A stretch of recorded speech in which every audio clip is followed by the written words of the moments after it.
โอเคสวัสดีครับผมวันนี้เราก็อยู่ที่ชายแดนไทยพม่านะผมตอนนี้ที่เราได้เห็นกันอยู่ก็คือเป็น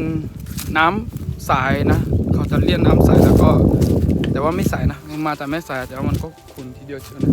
ก็เดี๋ยววันนี้เราจะไปจับปลานะด้วยใช้วิธีลงแรงนิดนึงนะผมนะเดี๋ยวจะใช้วิธีอะไรเดี๋ยวเราไปติดตามดูดีกว่าเนาะเราจะไม่พูดเดี๋ยวไปดูกันทุกคนไปนี่ครับผมตอนนี้ก็เตรียมตัวแล้วครับผม 还有我没录。走，往这跑，往这边。อ๋อด้วยแม่กว่าในผิวมันเสียเหรอ 就是啊。 โอเคงั้นตอนนี้ก็เราก็จะลงเรือ ไม่โดนปะน้องคนนี้เลย บอกเลยว่า 看没？ ตอนนี้ก็เริ่มออกเรือแล้วนะผมนะเรือลำนี้ก็มีจำนวนคนอยู่ประมาณ7คนนะผมนะซึ่งแต่ละคนนี่น้ำหนักไม่ต่ำกว่า60นะบอกเลยโคตรตึงโอเคเดี๋ยวเราชมวิวข้างหน้ากันนะผมนะบอกเลยว่าวิวสวยมากๆทุกคนเดี๋ยวจะไปติดตามชมกันนะผมนะว่าจะเป็นยังไงเนาะตอนนี้เราก็ถึง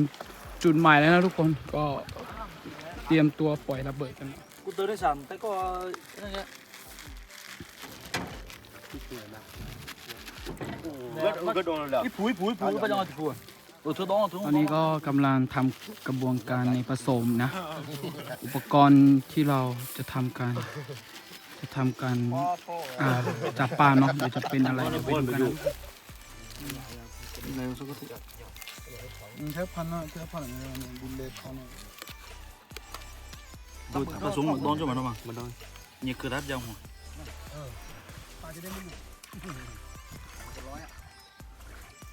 มันต้องหนักอ่ะมันก็ลอยอยู่ดีนะทุกคนนะตอนนี้ก็นานี่ก็คนตึงในน้ำลูกนะไม่ใช่น้ำลูกโหนาค่ะนี่นะทุกคนตอนนี้ก็เริ่มจะปล่อย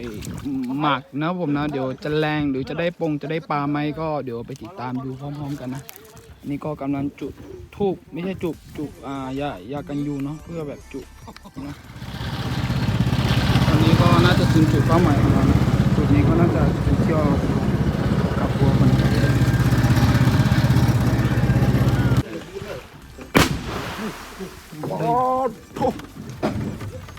นี่ก็เรียบร้อยเลยนะน่าหน่อยน่าตอนนี้ก็ ปลามันไหลมันออกไปเอาไม่ให้น้ำเติมมันเลยสักคนนะ เป็นไงพี่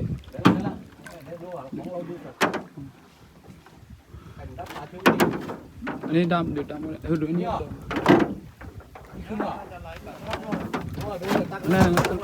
เอามาเราไม่ต้องรีบได้ปลาแล้ว ระวังตีน เอามาตีน โยนไปเลยนะ ปั๊บเลยเนาะ เหยียบปลาได้เก็บนะ เอาไว้ใก ให้ ล้ โยนดีฮะให้ล้อไว้เดี๋ยวล้อกันมันนึกออกมาใจเย็น 你这搞一脚？啊？搞哪去？ ระวังนะระวังเหยียบนะ เราหน้าก่อนหน้าพุ่น ข้างหน้าตัวใหญ่ 就这，把这。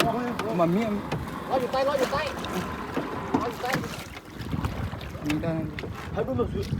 รอ พายเรือให้มันลอยไว้ อ๋อนู่น พายเรือลอยไว้ อย่าให้มันไปหรอให้มันอยู่ที่เดียว หายเร็วนะ ไม่ต้องออกก็ได้ให้มันไหลตัวก่อนนู่น ตัวใหญ่หายไปไหน ตัวใหญ่ไม่เจอ ตัวใหญ่หายไปแล้ว เมื่อกี้ไม่ได้รีบตัดข้างล่างเดี๋ยวน่าจะเห็นมันจมไว้เนาะ ไปไกลๆหน่อย 我操，뭔가 그。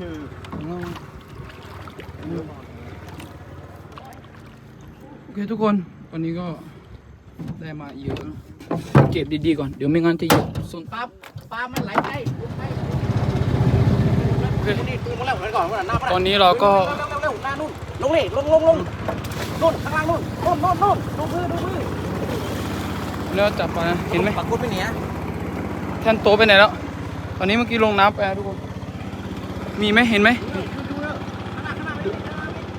อันนั้น ปักกุ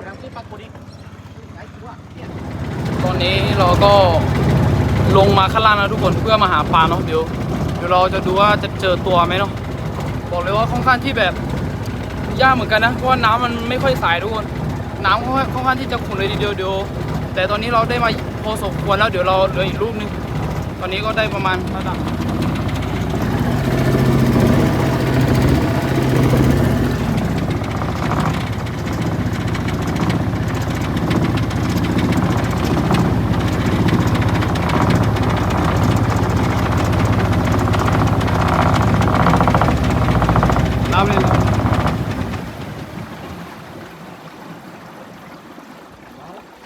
แล้วน่าจะนี่แล้วไปไกลแล้วจมเนาะถ้าแบบลอยแล้วเดี๋ยวมันจะจมเลยพี่เนาะ คนเราเยอะจริงๆเอาบอลทิ้งไว้ตรงเนี้ยคนสองคนได้เลยแหละมันจะลอยไปแถวเนี้ย ไม่ศึกษากันไม่เข้าใจเดี๋ยวยังเหลืออีกลูกนึงเดี๋ยวน่าจะได้อยู่ เลยอีก3 ลูกเดี๋ยวเอาไปต่อนะทุกคน ตอนนี้ก็ได้ประมาณ2 โลน่าจะประมาณโลกว่า2 โล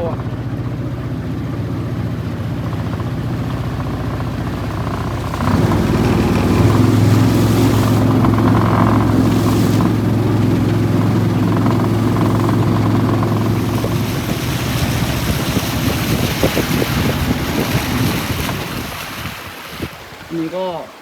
น่าจะเอาตัว2พอเลยตึงมากได้เยอะไหมตัวใหญ่ไหมเต็มเลยได้อยู่แต่ตัวนี้ได้อยู่นะ 那么水老板一看嘛落老板一看嘛 โอ 落 เคเดี๋ยวเราไปต่อด้วยอีกรุ่นหนึงทุกคนดึงหน่อยดึงเชือกหน่อยคันนี้ได้บ้างไหมได้บ้างไหมป้าอ๋อปลาตะเพียนแล้วก็มีไส้ปลากดไซส์4 ตัวโลงามๆเนาะผมนะตัวใหญ่เมื่อกี้2-3 ตัวเนาะ ไอ้เนี่ยไปช่วยลุงหน่อยว่ามันน้ำปั้นแล้วมัน คือตอนนี้ก็ลูกแรกเนาะได้ก็ไม่เยอะนะก็จะประมาณโลกว่า2 โลนะแล้วก็ยังมีอีก3 ลูกนะเดี๋ยวต่อนะทุกคนเดี๋ยวจะเป็นยังไงไปติดตามดูกันทุกคนที่2นะทุกคน ตามมันที่ไหน หลักทางนะ ดูไว้นะ ใครมีบ้านถ้าจะจับก็อันนี้เลย ตอนนี้เราก็จะปล่อยลูกที่2นะทุกคนเดี๋ยวเราจะดูกันนี่เรือลงมา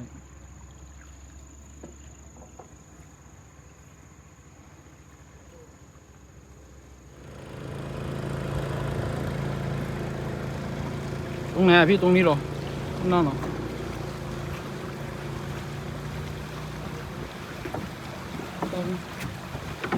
ใครจอดได้มันลึกมั้ยถ่ายไว้ตรงนี้จะโยงตรงไหน มันพันหินพันนะ พันหินเปล่าฮัลโหลปะตอมาอ๋อพันแล้ว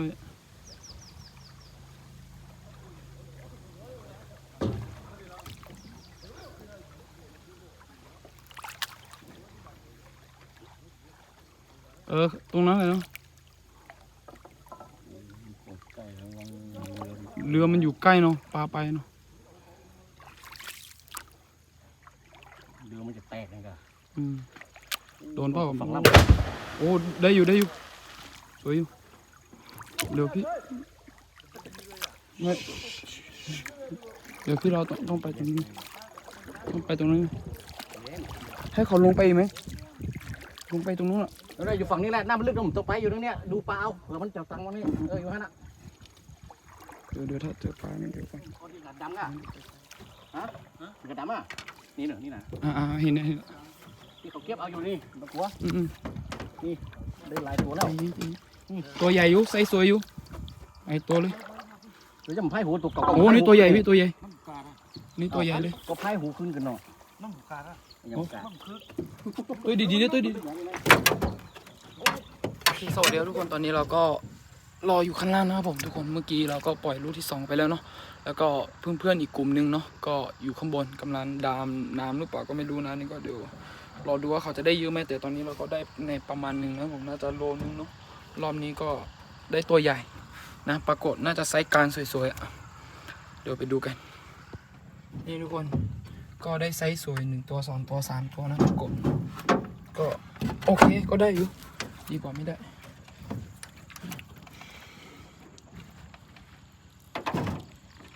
มีไหมลอยมาปลาขาวนี่นะได้อีกตัวนึงนี่เราก็รอดักนะนี่2 ตัวทุกคนอันนี้ก็เอาไปกอยก็อร่อยนะไซส์กำลังสวยนะทุกคน มาถึงแล้วอย่างเงี้ย เพิ่งมาถึงอะมาทีเดียว2เลยนี่นะทุกคนรอต่อนะทุกคนเดี๋ยวรอตรงนี้ก็ได้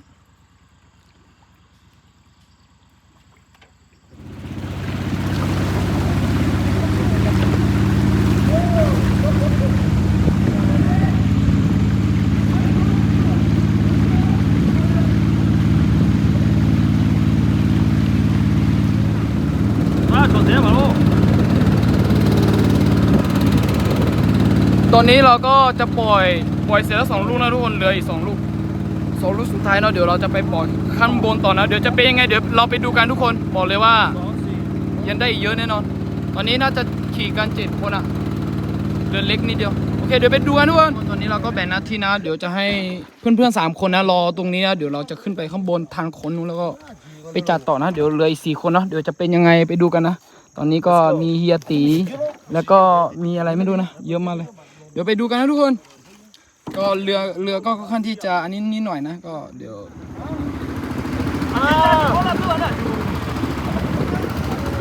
ทุกคนเดี๋ยวขึ้นไปข้างบนกันนะทุกคนบอกเลยว่ามันสุดๆเลยนะวันนี้บอกเลยแดกร้องขนาดไหนก็สู้นะผมนะจะเป็นยังไงโอ้โหเดี๋ยวเพจอะไรฝากด้วย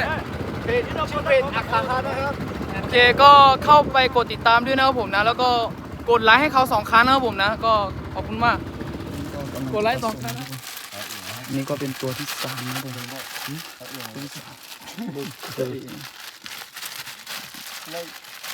มาสู้ด้วยนี่มาสู้ด้วยเนี่ยหนูมาเลย 아직 소미는 이거 나안 봐 그냥.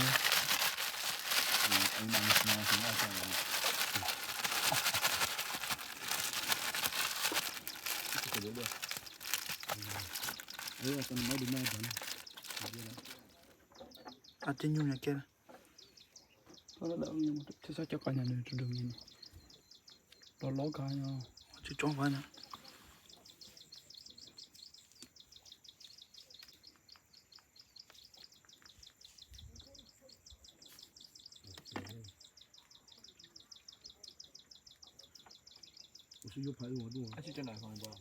mà ná nhom nó tóc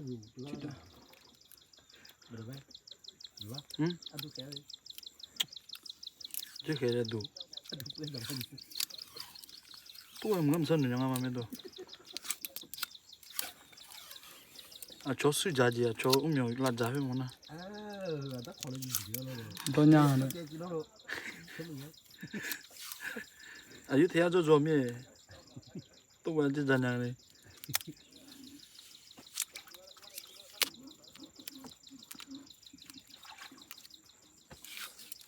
hà lô thì có gì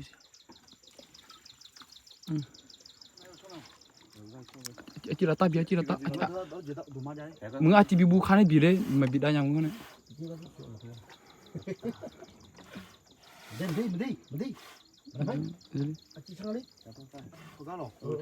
อาจจะบีเขาจะเด็กเพมิกูอ่ะอยู่จัดเด้อแล้ววิ่งมาเลยโอ้จัดตัวนี่เลยลุยปันล้วนไหมพ่อลุยพ่อลุยนี่พ่อลุยพ่อลุยอันนั้นมาชิมฮัลโหลก็ดูมั้ยน้องโลดิเฮ้ยจงมา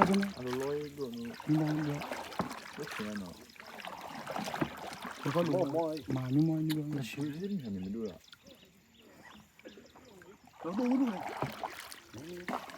ก็ตัวดูได้내가 동안서 아직 나올 거니 애니 뭐냐 그러면 좀 내가 동안 사냐 Ayo ngasih kamera. Ngasih hei. Hei. 진짜 뭐 묻혀 용아 Hei, tapi dia ngasih apa bujin ni? Oh, tak ini ni. 아니 내가 뭐야 Oh, padu tu mah. 알았다 Dia tu mah. 미셸이 지 Cibio pa masau pada ini mak. Kemarin ni ah. 너만 매네 Dia tu. Mentah ngasih anak ngampak oi. 우스리가 비행해 그 청아 떠진 야마 벌레 안 와 벌레 이거 안에 뭐예요 까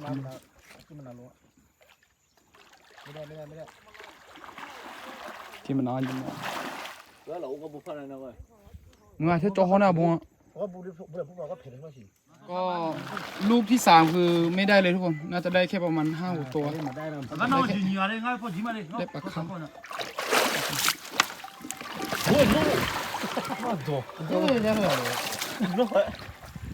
อันนี้นะผลงาน2 ลูกแต่ว่าอีกลูกนึงไม่ได้ โอ้เบล เดี๋ยวเราจะปรุงอาหารกันเลยนะทุกคนโอเคทุกคนตอนนี้เราก็ได้ปลามาในส่วนหนึ่งนะส่วนหนึ่งก็คือเราเอาไปย่างนะครับผมนะอีกส่วนหนึ่งก็ยังไม่ได้ย่างเนาะแล้วก็ส่วนนี้คือเราจะทำกอยลาบกอยปลานะครับผมนะเดี๋ยวจะเป็นยังไงเดี๋ยวเราไปติดตามกันนะครับทุกคน